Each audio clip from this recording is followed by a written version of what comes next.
ఈ సంక్రాంతికి తెలుగు నుంచి 5 సినిమాలు వస్తున్నాయి. వాటిలో శర్వానంద్ సినిమా కూడా ఉంది.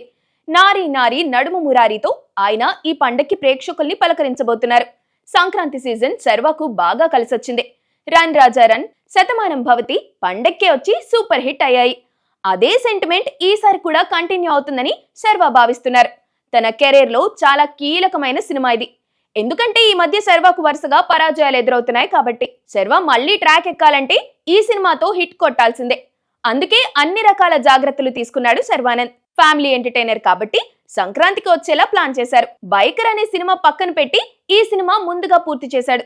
అంతేకాదు, ఈ సినిమా కోసం శర్వానంద్ రూపాయి కూడా పారితోషికం తీసుకోలేదట. సినిమా పూర్తయ్యాక లాభాల్లో వాటా అందుకోబోతున్నాడని తెలుస్తుంది. నిజంగా ఇది మంచి పరిణామం. నిర్మాతలకు కాస్త ధైర్యం కూడా వస్తుంది.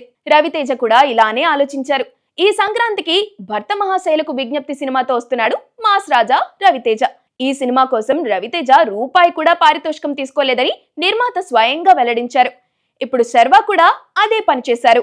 జనవరి 14న ఈ చిత్రాన్ని ప్రేక్షకుల ముందుకు తీసుకొస్తున్న సంగతి తెలిసిందే. ఇప్పటికే నాన్ థియేట్రికల్ రైట్స్ అమ్మేశారు. అమెజాన్ ఓటీటీ హక్కుల్ని 17 కోట్లకు దక్కించుకుందని తెలుస్తుంది. జీ తెలుగు శాటిలైట్ కోసం 3 కోట్లు చెల్లించింది. ఆడియో రైట్స్ రూపంలో మరో 2.5 కోట్లు వచ్చాయి. అంటే 22.5 కోట్లు ముందే నిర్మాత రాబట్టుకున్నారు. ఇది ఓ రకంగా మంచి డీల్.